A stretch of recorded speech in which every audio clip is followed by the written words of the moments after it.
10, 9, 8. So the Lord God caused the man to fall into a deep sleep.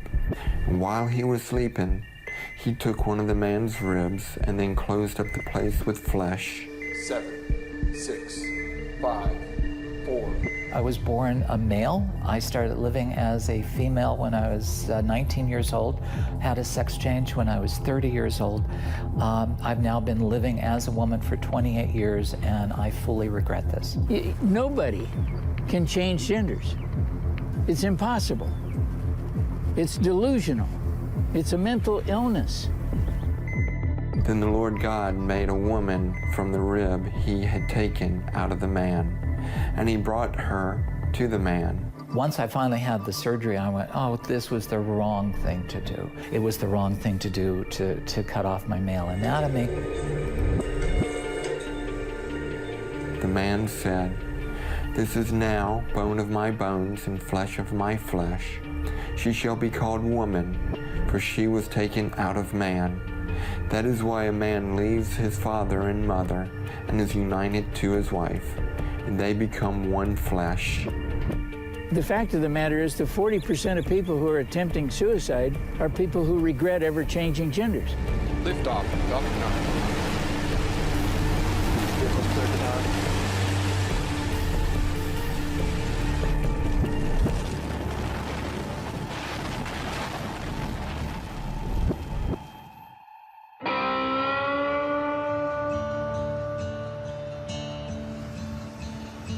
I set my alarm for right there around 4 o'clock to get up, but usually I wake up beforehand. It's as though God just wakes me up. I read the Bible, and then I pray, and then I try to be still and listen for His voice, His guidance. Hi, my name is Billy Burley. I'm living here in Lompoc in this house, and I used to work for NASA. Y'all come on in and let me show y'all around the house a little bit. So the weather over here in Lompoc is exceptional. We don't have air conditioning over here, and so we keep the doors and windows open for a good bit throughout the year.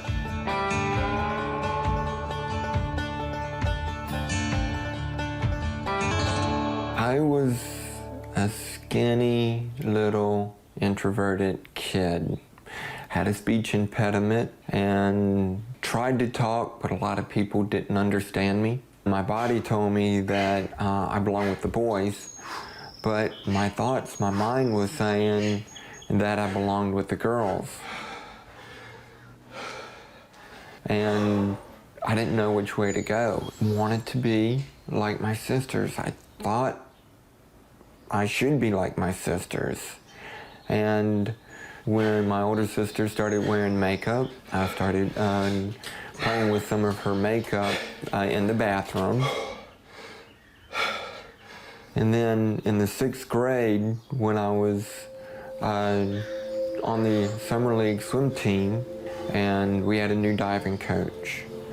Well, what he would do is, when he had a chance, he would play with me. He would fondle me and try to get me to have an erection and just continue to play with me. Carmelli, I'm gonna have to shut you into a room. Can we pause for just a moment? Yeah, sure. Come on, Carmel, let's get you into a room back here.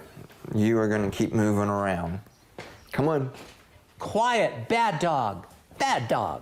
Hold one moment. I will try to silence the dog. Dottie, Dottie, go lay down, lay down. Go lay down. First off, my name is Renee Jacks, and I'm an author. I've written 8 books so far, 3 of them to do with transsexuality. I was born male, grew up in a very conservative Republican family. My father was pretty much absent most of my childhood. He was an alcoholic. My mother was mentally ill. The childhood was so troubled and so traumatic that in retrospect, I was able to look at it and realize that there was no way I was getting out of childhood normal. You go and you take a shower and you're there to get clean, but every time I had to take off my clothes, every time I went to bathe, you know, there's no getting around the fact that I wasn't a girl, that I was a boy. And that really is the one memory that sticks out, is just how much I hate my penis, hated my penis. By the time I left high school, when I was 18, I was cross-dressing most of the time once I was away from school. And a couple years afterwards, I ended up in San Francisco, which had a very small gay community. And I had made the decision by the time I was about 20 to start living full-time as a girl. When you start dating people, and if you pass well enough, the whole purpose is, are you a transsexual or are you a woman? And in my mind, I was always a woman. I'm wanting to date, and I'm not telling the men that I'm dating that I have a penis. And so when they find out, they become violent. There were a couple instances where I was beaten very badly. I'm Miro Đorđević. I'm a surgeon and urologist, and I'm a leader of Belgrade Center for Genital Reconstructive Urology. Our center is very well known, especially for transgender surgery, and we perform all types of transgender surgery, male to female, female to male, reduced surgery with possible complications, and one of the very actual now, reversal surgery in regretful after another way in transgender transformation. We try always to make a genitalia to be first very functional and then to be more acceptable in aesthetical view.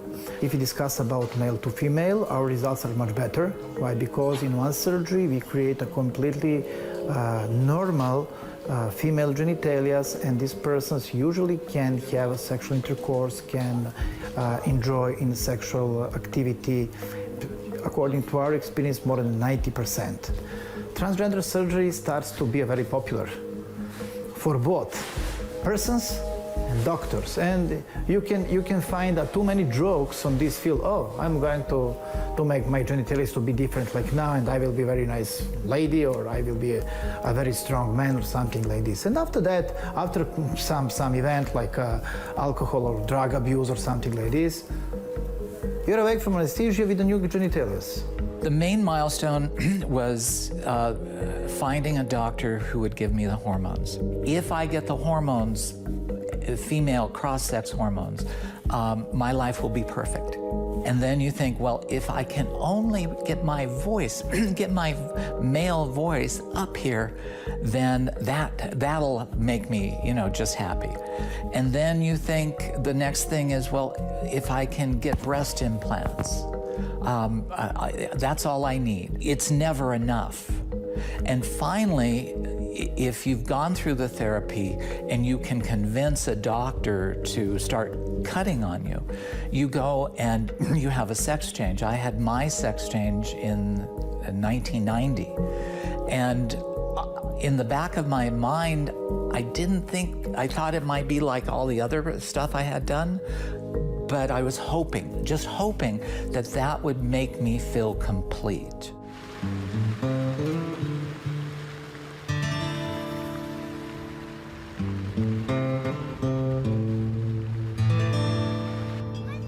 I don't want to get in there. So why would you tell your neighbor that you did something that was so stupid? It's absolutely ridiculous to tell a neighbor, hey, I was a transgender and I've detransitioned. Pretty embarrassing to go through a gender change, to be that stupid, to believe that you can actually change genders. You got to be pretty ill-equipped to handle the truth.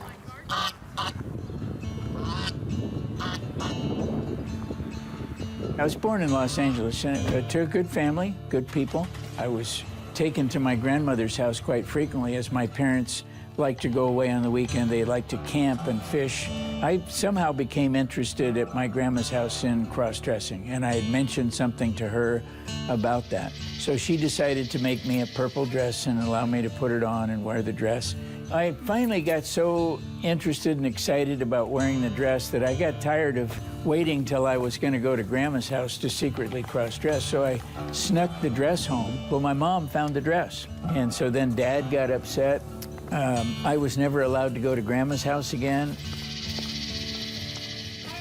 The first step was I changed my name secretly when I was about 13 years old to Crystal. Probably in my late 20s, I started to talk to doctors about hormone therapy, and I began to take hormone therapy. 35 years ago, there wasn't much information, and we concluded that based on everything that was available at the time, that undergoing hormone therapy, further hormone therapy, and gender reassignment surgery would be the answer to resolve this, quote, gender identity disorder. That's when in April of 1983, I underwent the gender reassignment surgery by Dr.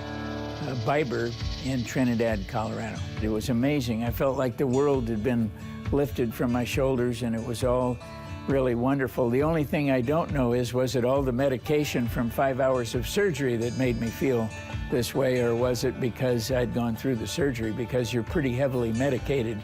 My female name at the time was Laura Jensen.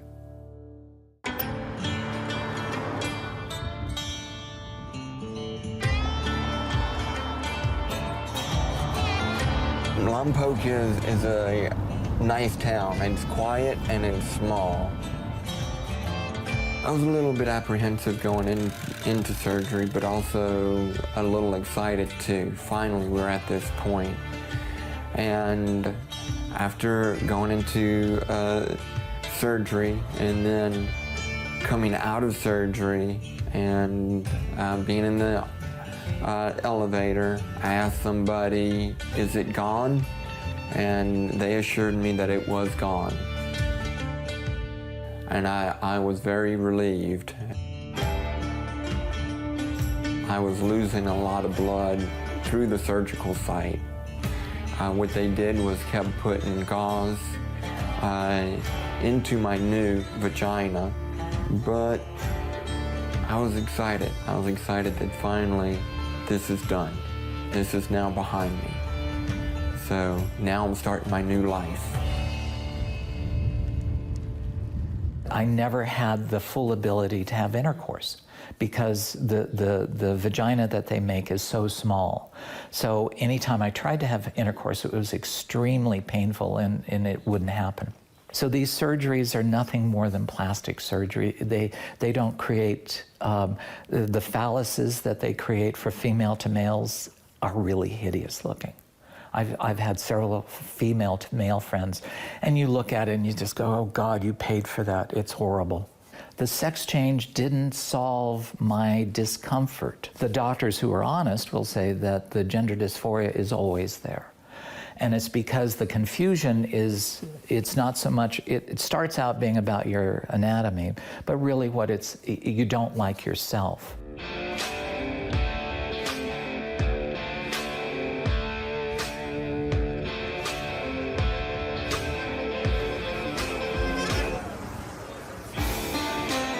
Being a freak in society, being, I call it in my book, a social pariah, is not the way you want to live. The isolation drives you to despair. And so, yeah, suicide is a big, big thing. Maybe you can remember exact day when you thought about committing suicide, and how did you stop yourself? Yesterday, I don't know. The first time was right before the surgery in 1990. And the only thing that kept me from doing it, quite honest, is I'm a coward at heart.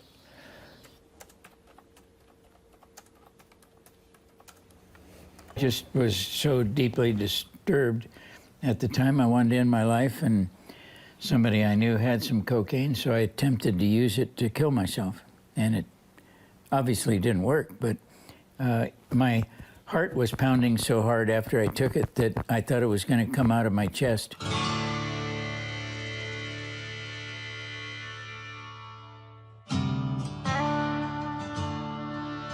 I feel safer having done that and not staying in one place very long where people might find out what I do and who I am. I don't want people to know that are around me. I don't want to be outed by the people around me.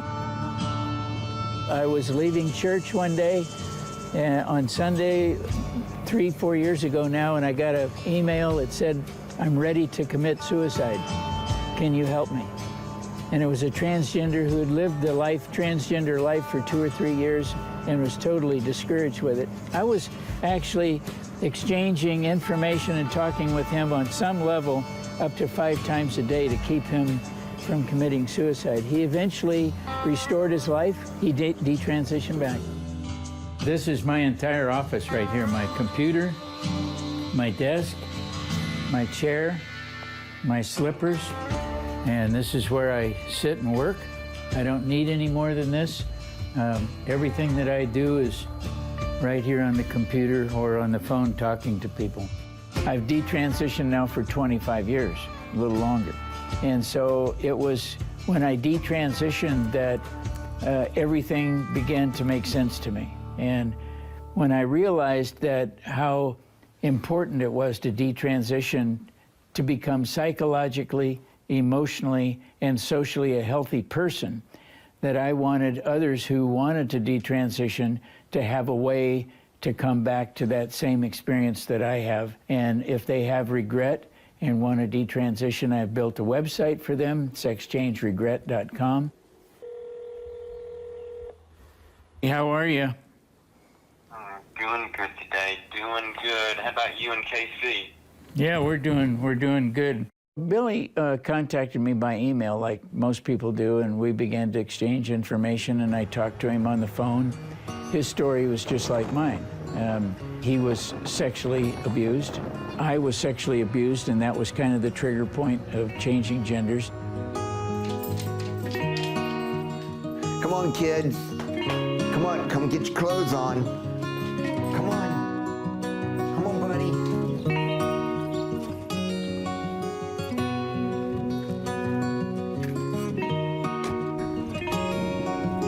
7 years after transitioning to a woman, I started thinking, okay, I've been doing this for 7 years now. My problems should have gone away by now, but they hadn't.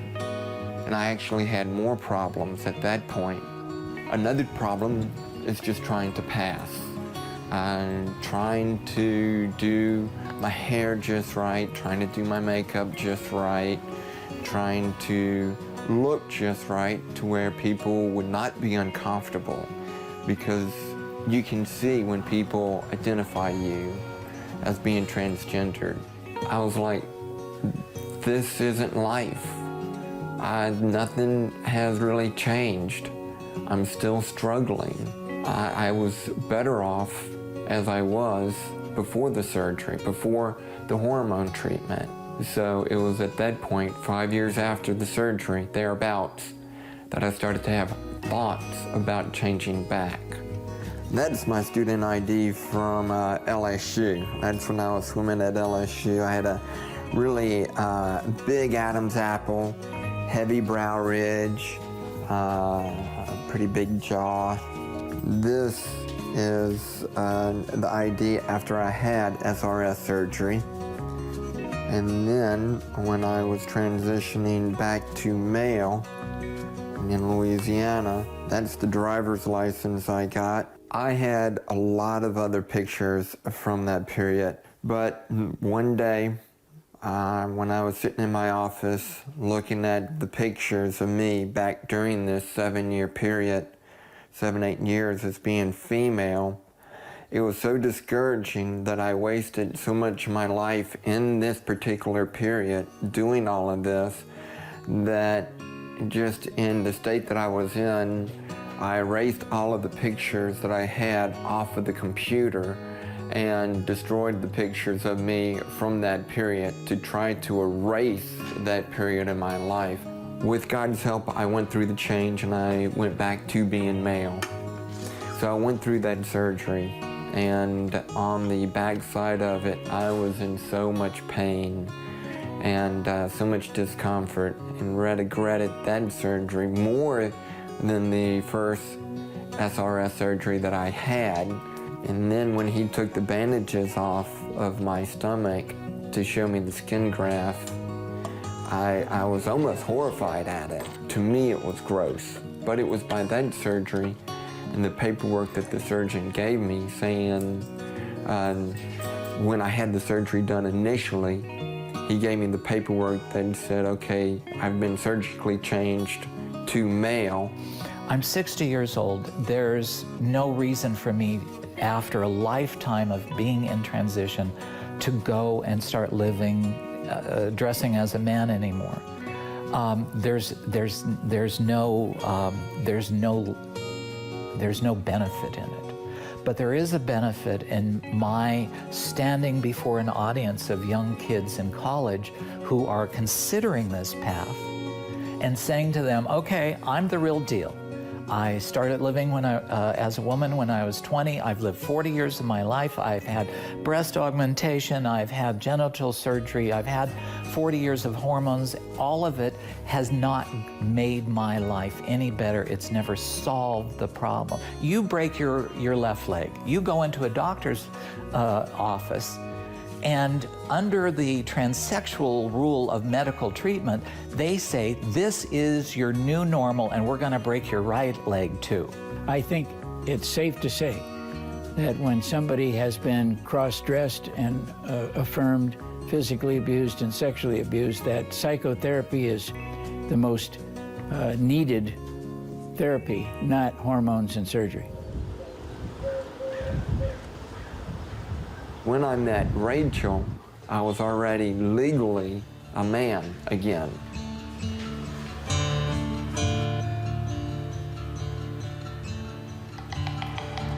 Hey, baby doll. How was your day? Her and her daughter came over to my house for a Fellowship of Christian Athletes meeting. And it was there that I first met her.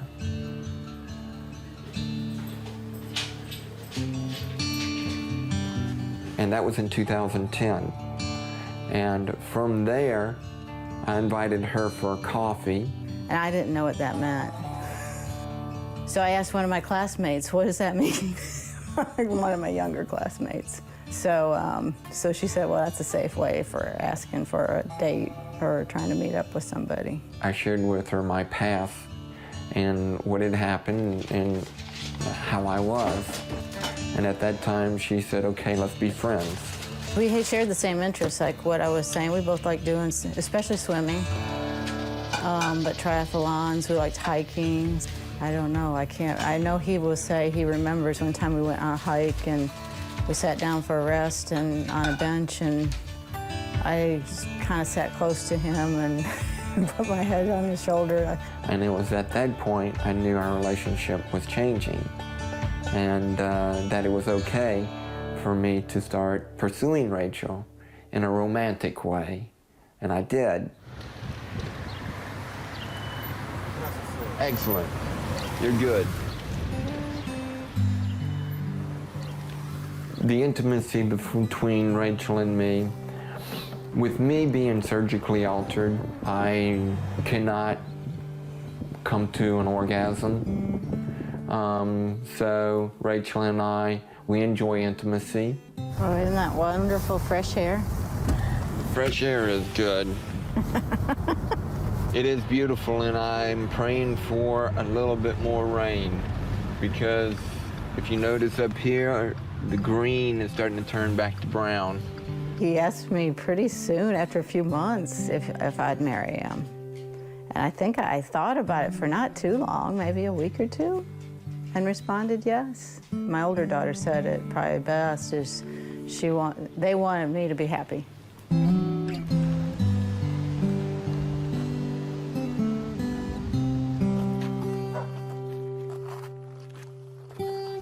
And I knew I was going to change back, but the big moment came when I was praying, and the Lord Jesus appeared to me as a vision in the prayer, as though I could touch him, just like I could touch anybody here. And he came and reached down to me with his hands and picked me up and said, "You're now safe with me forever."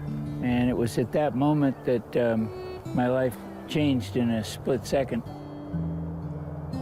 Look at this, I'm healthy.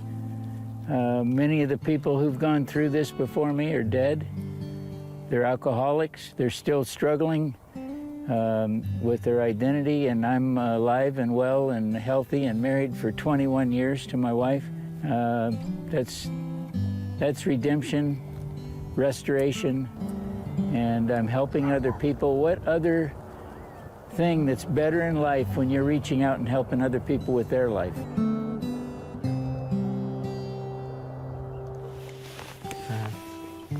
To you, babe. I love you. I love you.